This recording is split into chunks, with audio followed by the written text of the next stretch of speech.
Hi, I'm Derrick Jensen. This is Resistance Radio on the Progressive Radio Network. My guest today is Emanuel Pastreich. He's the director of the Asia Institute in Seoul, Korea, a think tank that's made the environment and technological change in Asia its central concern. Originally a scholar of classical Chinese literature and more broadly Asian literature, he has advocated for closer cooperation across Asia to address the profound challenges of our age. He's fluent in Chinese, Japanese, and Korean, has recently published a book in Chinese in which he advocates for a new vision of the Chinese economy based in part on traditional Chinese ideas about ecology from Confucianism and Daoism. So first, thank you for your work, and second, thank you for being on the program. Well, thank you for having me, Derek. I appreciate it. So the first question is, can you give an overview of the state of the natural world in China, and especially an overview of trends over the last 20 to 30 years, say? Right. So, of course, China is an enormous, it's in a way, it's not even a country, it's like a continent with 1 billion people, 1 out of 5 people in the world. So sometimes to say China is in itself a somewhat Orientalist concept because it's so diverse. However, we can make some general, broad comments about China today, and specifically about the environment. And I think you'd have to say first, it's a mixture of contradictory trends, right? On the one hand, China has had very terrible pollution in terms of air pollution, emissions from coal-powered factories, which were encouraged previously on a large scale. The sudden massive increase in the use of the automobile, almost all based on petroleum, and also unregulated manufacturing at the local level, which has resulted in many toxic chemicals being leached into the soil.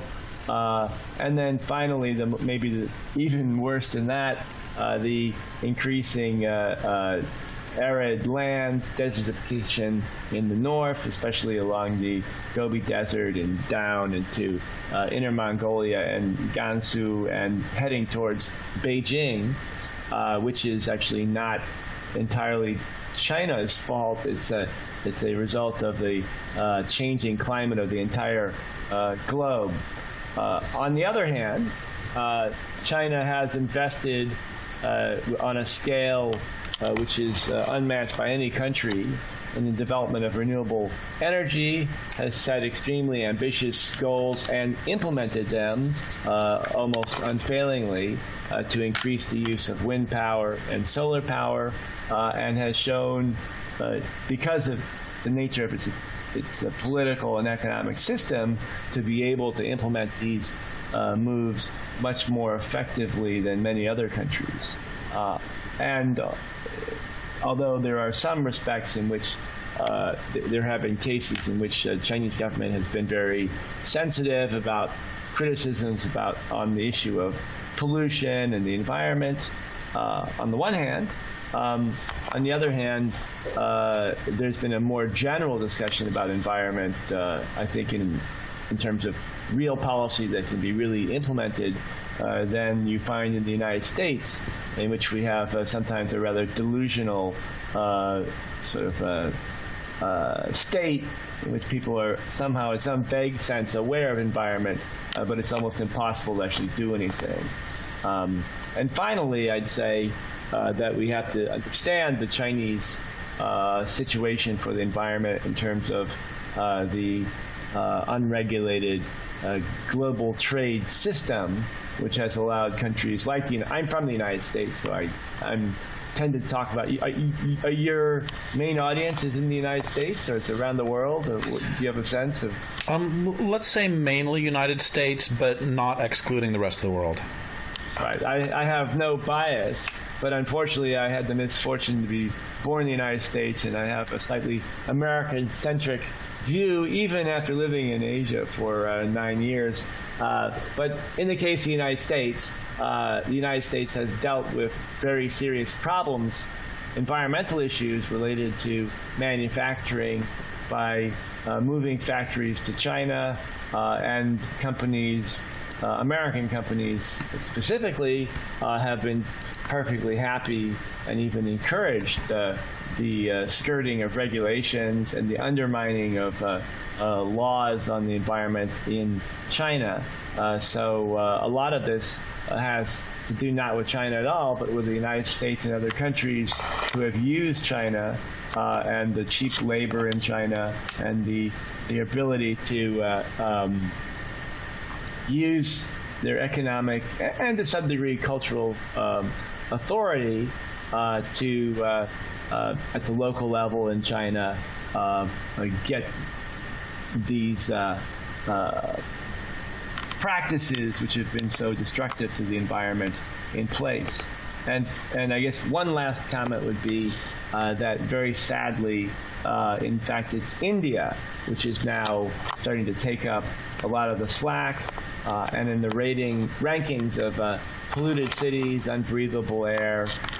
Now I think there are more Indian cities than Chinese cities on the list, and it's a very tragic global race to the bottom, which I think our descendants will judge us very harshly for.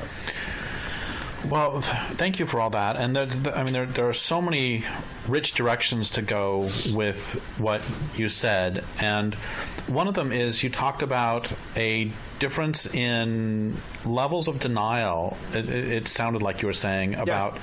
And so I would like to talk about that at some point. And another thing I would like to talk about at some point is just some of the, describe physically some of the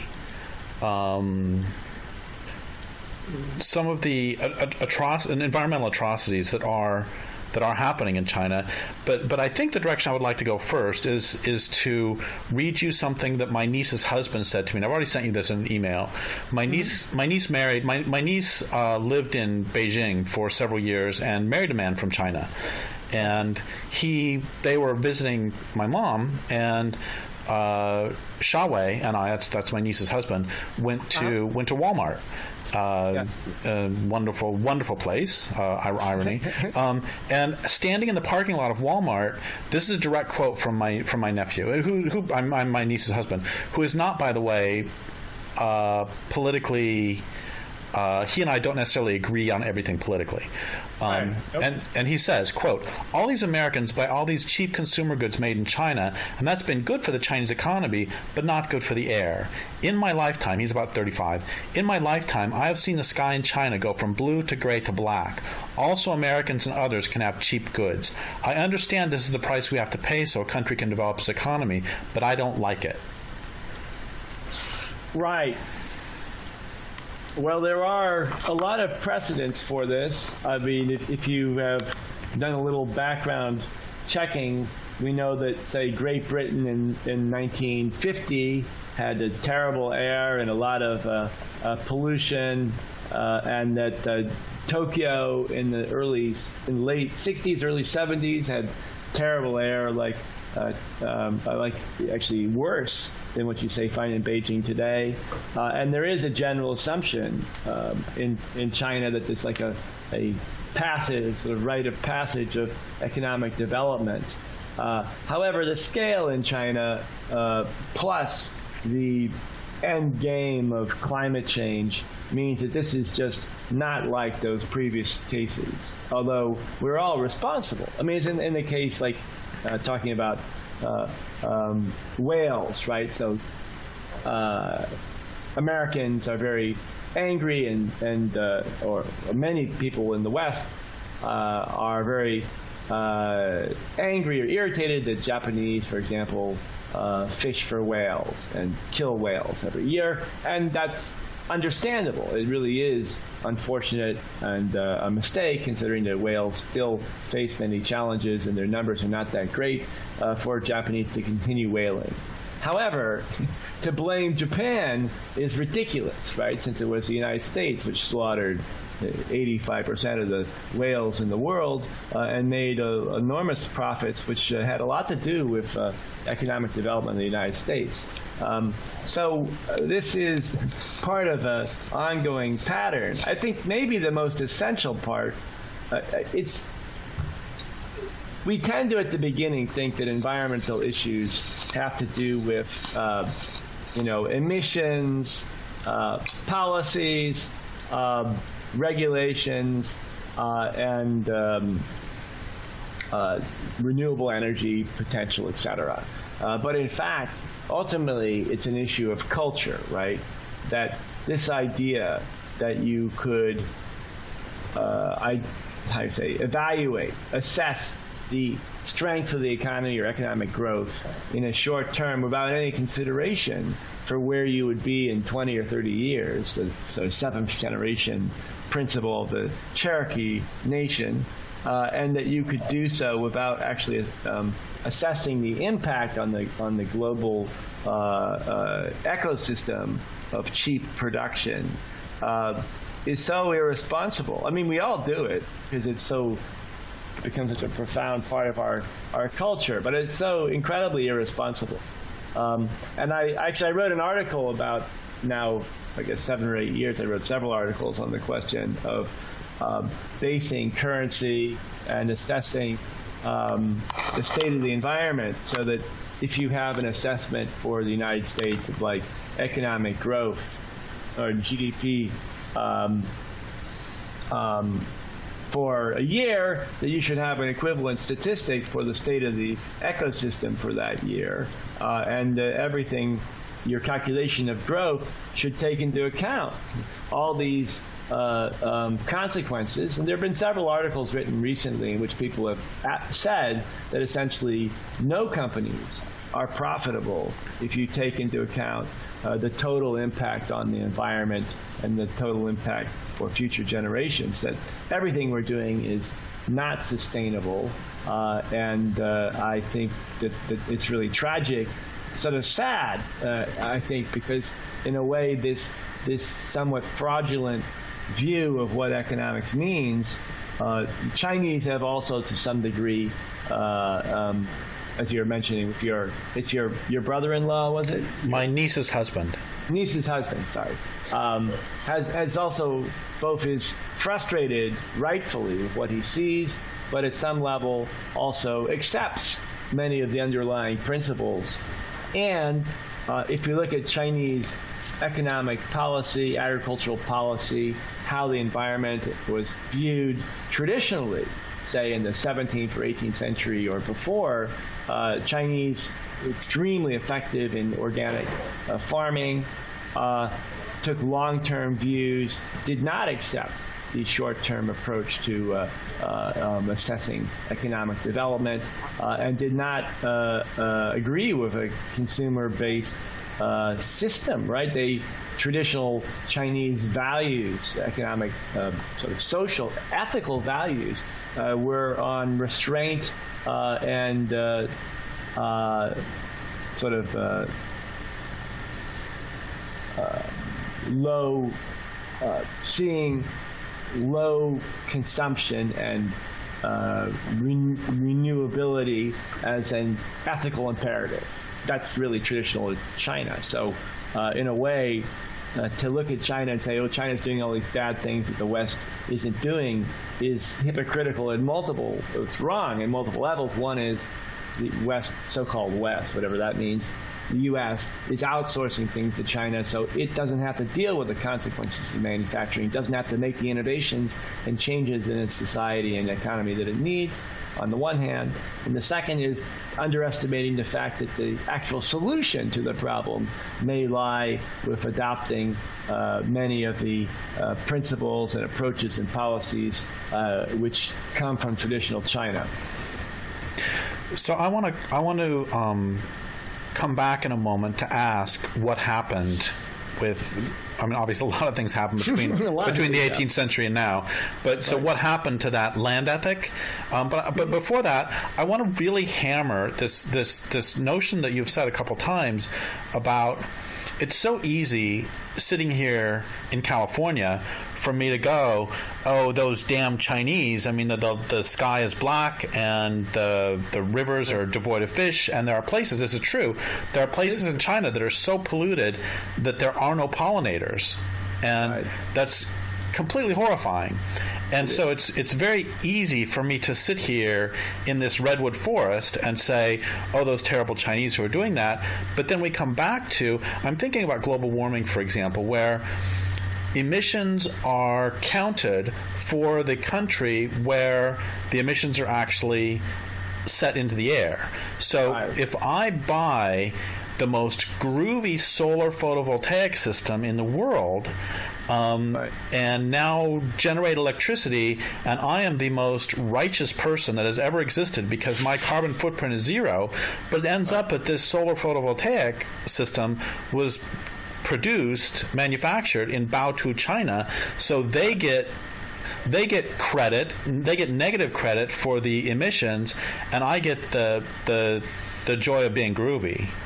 Right, there are people, as you know, who fly around in their jet planes and say, oh, I have a negative emissions because of their, the way they calculate, they give money to certain charities, which is truly grotesque. So it has to do with trade, and it has to do with this outsourcing policies. But maybe the most fundamental part is that we really do live in a different world. I mean, that we've come together for better or worse. I think primarily, and this is the other part of what I've talked about, the rapid exponential rate of technological development, which means that it is really one village, one community. Everything you do here affects everyone there. Outsourcing it to Baotou does not help you in terms of climate change in any way. You're fully responsible for it. But we have a whole sort of what you say, the industrial advertising complex whose entire way of making money is by obfuscating these truths and convincing people of shallow fantasies about what we're doing and what we're not doing that allow them to live in a world of denial. And the United States is suffering. I think it truly is tragic, the degree in which the culture of denial has, not just regarding the environment, on every level.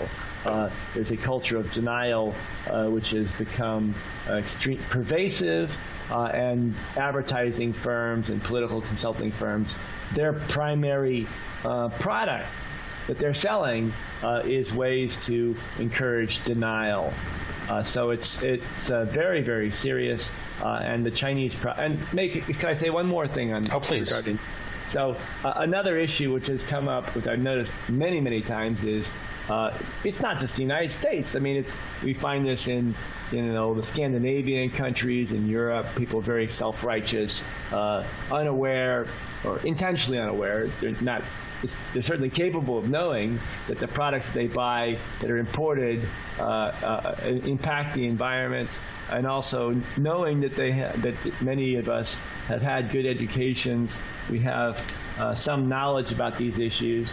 There are not, as someone who's worked with China quite a bit, it's very possible to have your materials on the environment translated into Chinese, to engage people in China or India or other places at the local level to spend, hundreds of millions of dollars to try and bring these values to those countries. Most so-called environmental, organizations in the U.S. spend almost nothing on working on China directly. And I find this rather disturbing. And secondly, it's the United States itself, or for that matter, other countries, including Korea or Japan, are creating a model for what China does. And it's actually to China's credit that in spite of witnessing this incredibly terrible model for economic development from the United States, that they've been able to break away from that, petroleum coal-based system and start to take serious steps towards renewable energy, although they still have a long way to go as well, because they've seen manufacturing as being core. The United States has rather moved into a financial economy, which has had a terrible effect, not just on the employment, but also, I think, on the general ideology of the country, because finance is so, by its nature, speculative and ephemeral and doesn't focus on long-term projects. And China's an advantage in that respect, and the government of China actually has science policy. It may be wrong, but it has a science policy. It can make 30-year plans, and tragically in the United States, for example, with the development of electric batteries, the Navy, the United States Navy and the United States Army have made tremendous progress in the development of electric batteries.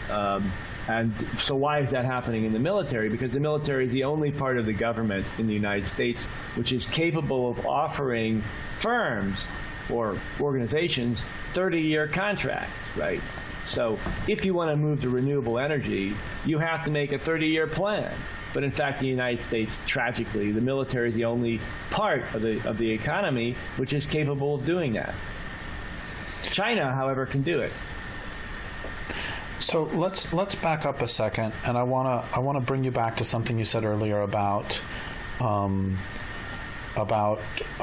there being a race to the bottom in terms of pollution. So and we of course see the same thing in terms of wages. We see the same thing.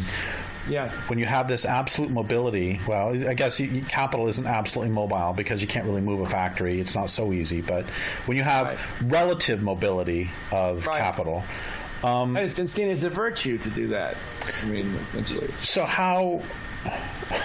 I know that this is sort of off topic and way too huge, but what, in terms of specifically outsourcing pollution, which is what we're talking about, in terms of outsourcing pollution, the global economy, and a race to the bottom, what, given the current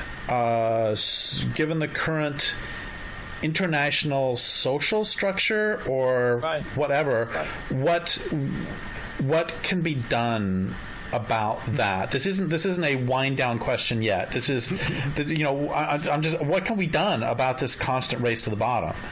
Right.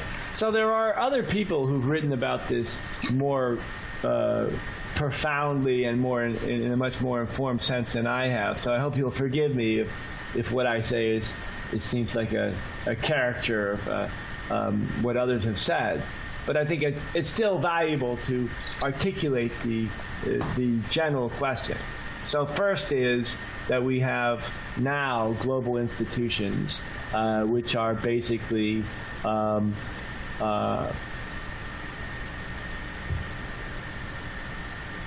undergirded by, supported by financial concerns. So at one level, we do have some global systems, but they're financialized. And as you know, if you want to help someone in some other country, environment, whatever, you can only do it in terms of money, and it's almost never is some issue of behavior brought into the equation. And that includes things like the United Nations or UNESCO, whatever. They want you to give them money, right? But they're not interested in changing practice, or they don't do it in any serious way.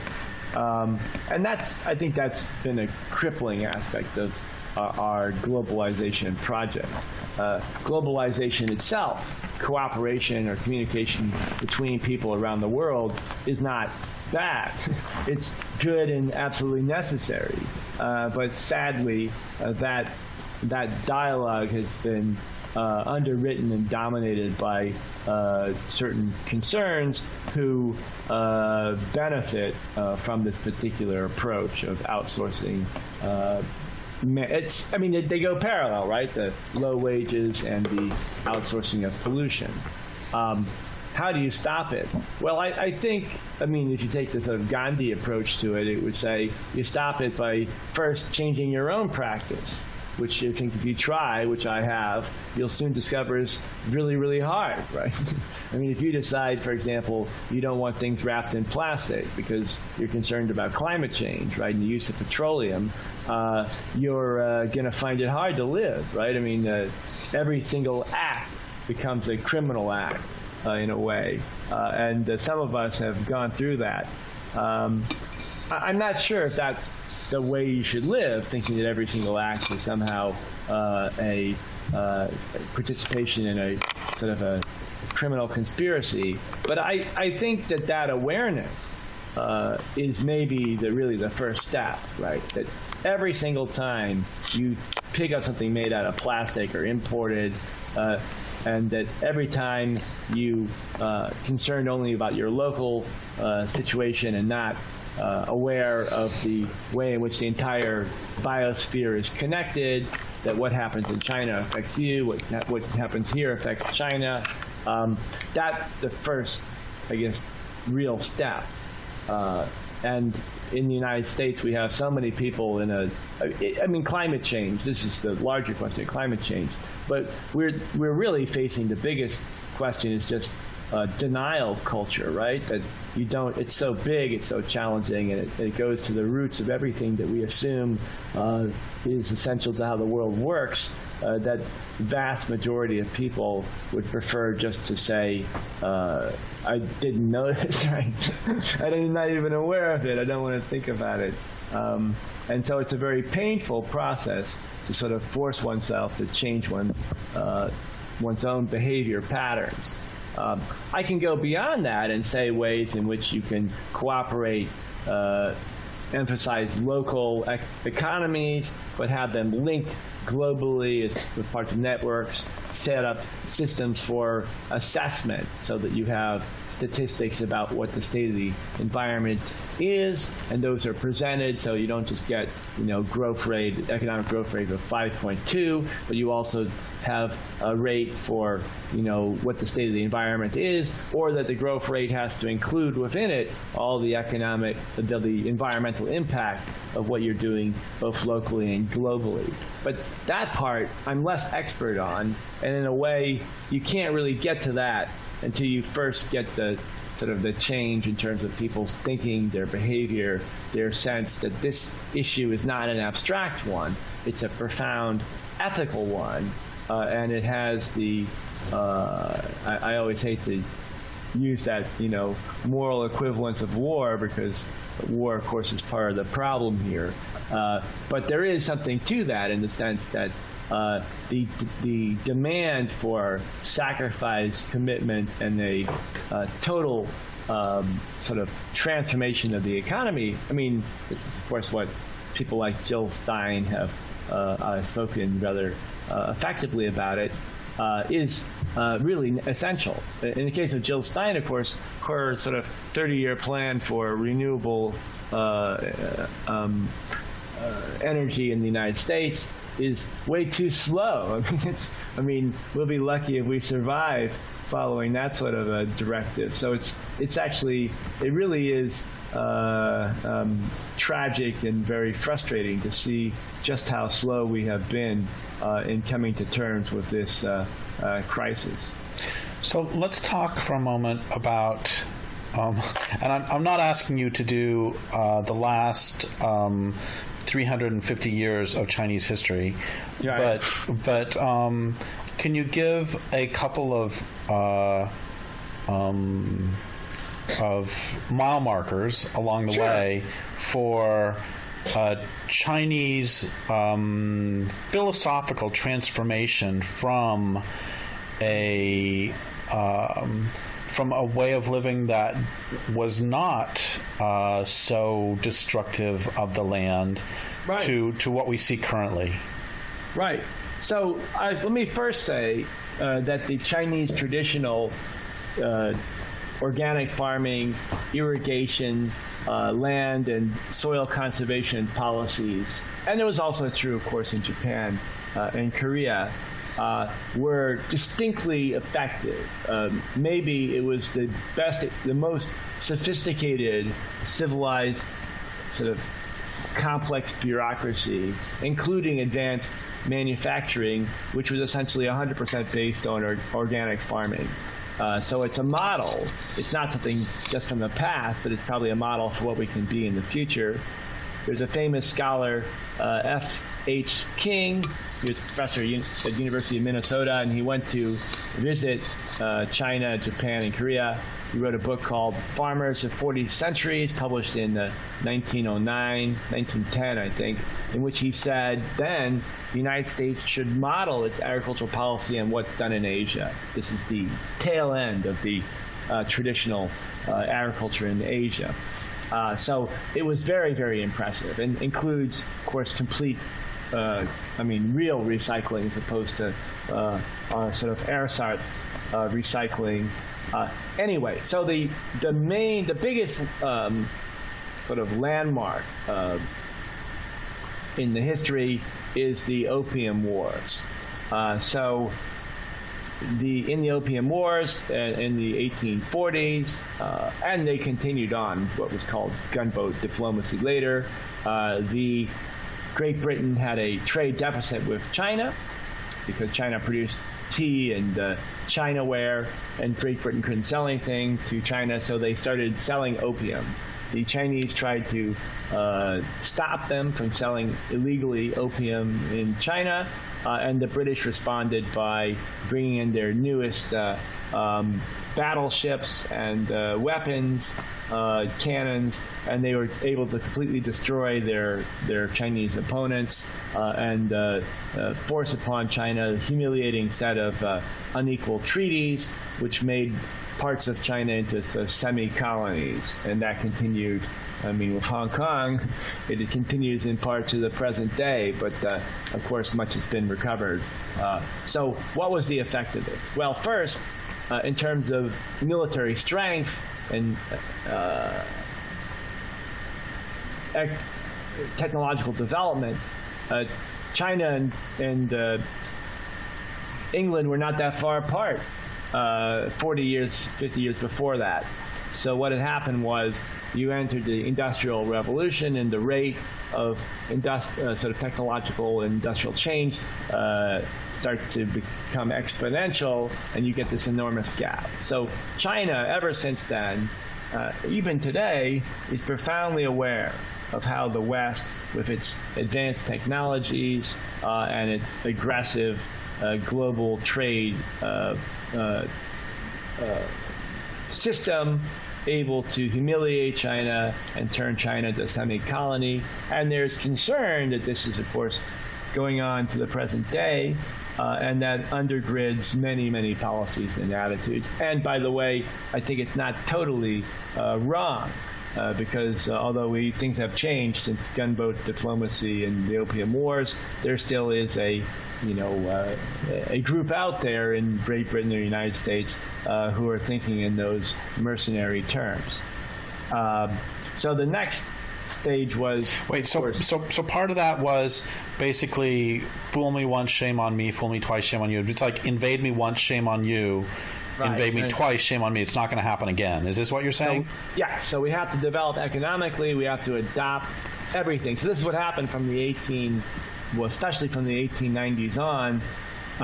Chinese were trying to import all these American or European institutions, factories, trains, coal-based, power generation, etc., everything. And in fact, all the books I read when I was studying Chinese as an undergraduate in the 1980s always would talk about, how China had failed to modernize and was forced to sort of rethink its economy and its philosophy, etc. And the West was a model, and all the scholars from especially 1950s and 60s had their hands up in the air saying, how was it that the Chinese, who were so well educated, were unable to achieve this modernization agenda, which is an imperative for anybody to be successful in the world, and ushered in our wonderful modern world. Now, looking at it in the 2016, it starts to look a little bit different. I wonder whether maybe the Chinese model was actually the right one, and this Western model was a short-lived, extremely destructive concept of economic growth, which left out the most important point, which is the ethical imperative behind all economic activity. So China went back and forth. It industrialized in the 20s and 30s, but ultimately, of course, what we see now is based upon the socialist economy of the People's Republic of China from 1949, which has, of course, been modified, but some basic tenets are in place. Socialism is practiced in the People's Republic of China. It can be evaluated in various ways, had some successes and also great failures. I think we must recognize that it did not consider environmental issues to be a primary ethical imperative. And yet, if we look at, say, China in the 1970s, I mean, everybody was riding bicycles and the skies in Beijing were blue. This is what your friend, your in-law may have been referring to, his own childhood. And so there was not that China did not start down the road to becoming the factory for the world, right? That was really from Deng Xiaoping, this Mao Zedong, of course, being the leader from 1949 until 1974. And then after that, Deng Xiaoping, increasingly, it's seen as a way to make income and make China strong economically and bring in new technology and opportunities to open the door for factories from places that want to find it cheaper to produce in China, i.e. they can enjoy the goods without having to pay the wages, and also strategically undermine labor in their countries, and also, of course, to get around the paradox of environmental impact. Manufacture for near free things out of plastic or metal without having to pay the price in terms of pollution. So that has gone on. In the case of China, it's a complicated equation. I think parts of China itself is split. I mean, there are lots of people in China who are very ambivalent or opposed to these policies, but there's also a lot of money to be made. Both the United States and China are increasingly similar in the domination of certain extremely wealthy individuals or groups who are able to ignore the interests of ordinary people. But I would say overall that the trend has been, because of the enormous outsourcing which took place in the 80s and 90s, the United States looks a little bit better because it doesn't manufacture anymore. But that the trends right now over the last, I'd say the last 6-7 years, since the Chinese government set this as a priority, to move to renewable energy, the trend in China is much more positive than the United States. The United States is really doing nothing in terms of rapid transit, in terms of wind power. I wouldn't say it's not doing nothing, but it's not doing anything compared to what it could do. And tragically, the United States has embarked in this enormous investment in fracking and other approaches to wanting to become the Saudi Arabia. I mean, they literally say this, to be competitive with Saudi Arabia, which is just a nightmare world for the poor United States to think. I think anyone just so profoundly irresponsible to think the United States is not going to be Saudi Arabia. Fracking is not going to last for more than 5 to 10 years before the terrible consequences of it force people to reassess that decision. But I think China, there is fracking, by the way, and fracking with American cooperation going on in places in China as well. China hasn't been spared from that. But there is, although China is maybe worse than the United States overall, there is a central-driven effort to move to renewable energy, which you don't see in the United States. And that there have been many people who have said that China has the potential, although we don't still, the jury's out, to move to the next state. Let's say, if you think of the transition, Great Britain rose in power based on coal. United States rose based upon petroleum, and maybe China would rise on the sort of massive use of renewable energy. But that's sort of a fantasy about the future. What we hope would happen, we still don't know. The awareness among ordinary Chinese about environmental issues is increasing very, very rapidly. So I'm gonna ask you a question that's kind of a non sequitur, but please. This is bugging the hell out of me. That during your last answer, I was listening to you, and at the same time, I picked up a travel alarm and looked on the back, and it says "Made in China." And then I picked up a blood pressure cuff, little home blood pressure machine, which said "Made in China" on the back.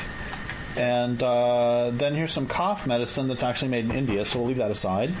The point is, what? And here's a lamp. Actually, if you look on the bottom of the lamp, it says "Made in China," and.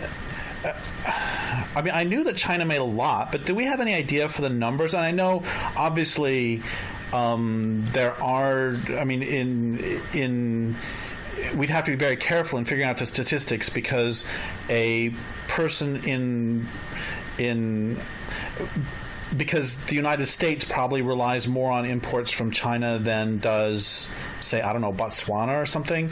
But in terms of, what percentage? Do you have any idea what percentage of the plastic? Oh, the computer here is made in China too. So we got three Chinese things right here. What percentage of this all jumped up because you said something about, I don't know if you used the phrase "factories of the world." Was it with Deng Xiaoping, the guy after Mao? Deng Xiaoping. Yeah, factory for the world. So how true is that they're the factory of the world? Well, India. Tragically, India is making a big. Systematic bid to take some of that away from China, I don't know the statistics, but the peak for this was, let's say, 7 or 8 years ago. But now Southeast Asia, India, and other parts of the world are starting to pick up the slack, because the cost of labor in China has gone up, and also because there's organized demands for better conditions for workers, and also there's more complaints about pollution and its impact, and more environmental awareness in China. So you can't really get away with what we can't get away with what we did previously. However, it clearly there's a book called Chindia about China, India, and their global economies, and how the whole world is being remade by these two.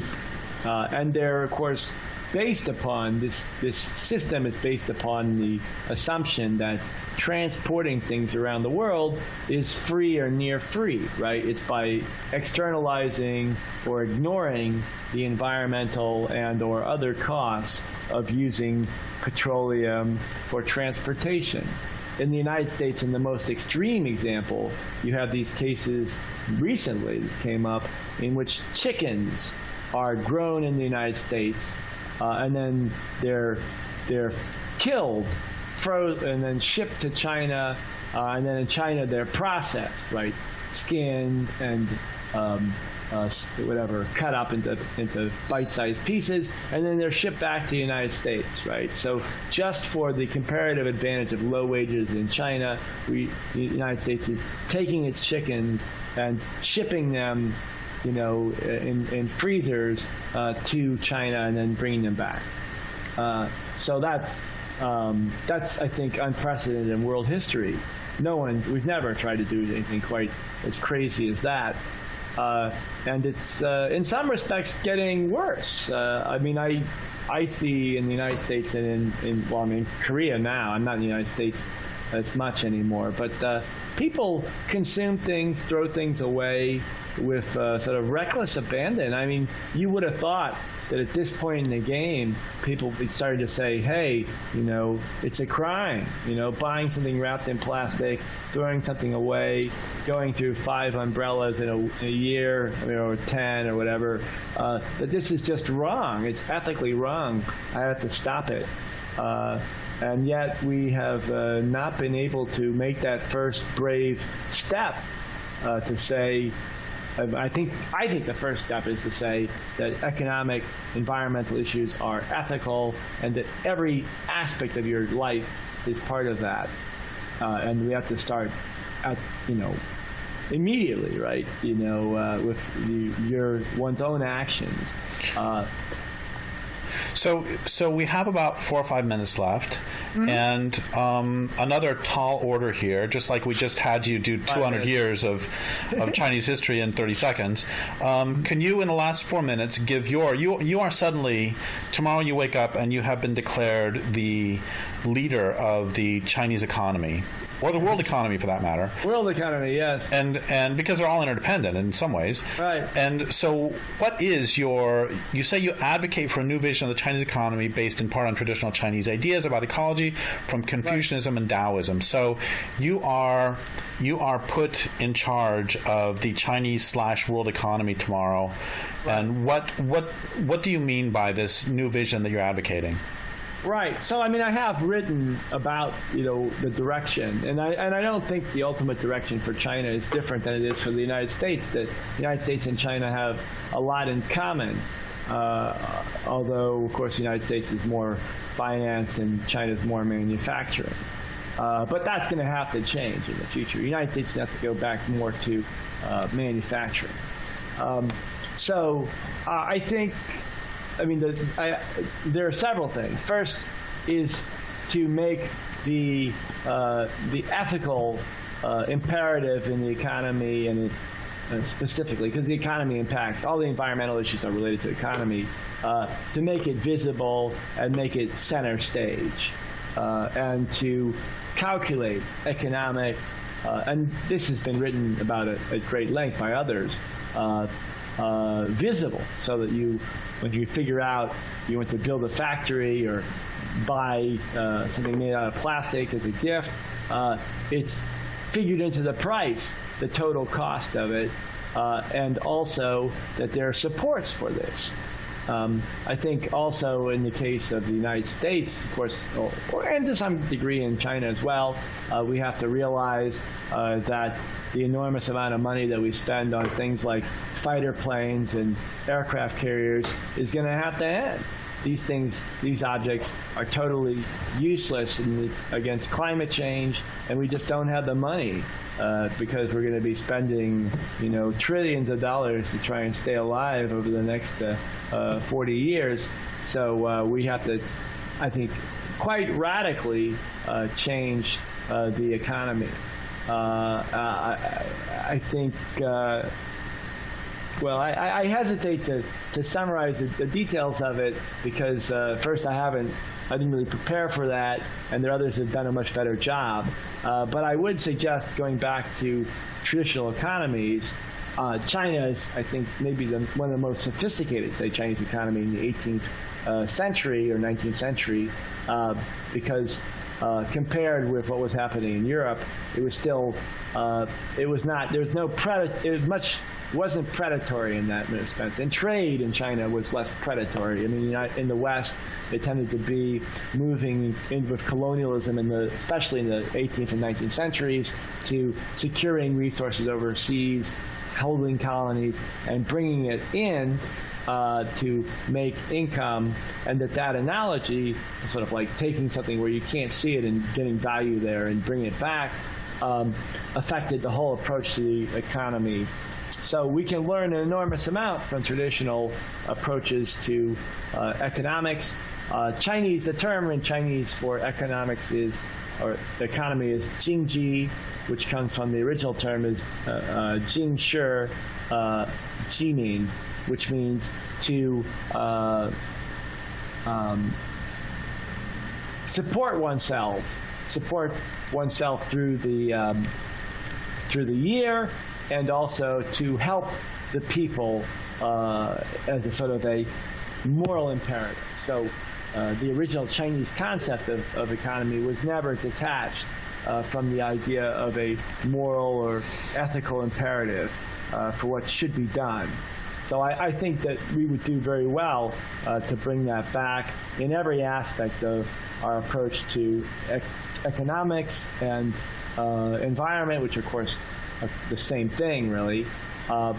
I hesitate to say we should do this particular policy because I think once you have that other part in place, right, then the policies and the approaches and the technologies derive from it naturally. It's, on the other hand, if you don't have that in place, if even the most progressive, open-minded people are still using GDP to assess the economic strengths, if they're dependent upon petroleum for their TCI-CREF retirement fund, if they're sort of embedded in this nightmare economic system, whether in China or in the United States, then it's impossible to go to the next stage. Yeah, I completely agree. So do you have, like in the last 30 seconds, do you have anything you'd like to sum up that people should know?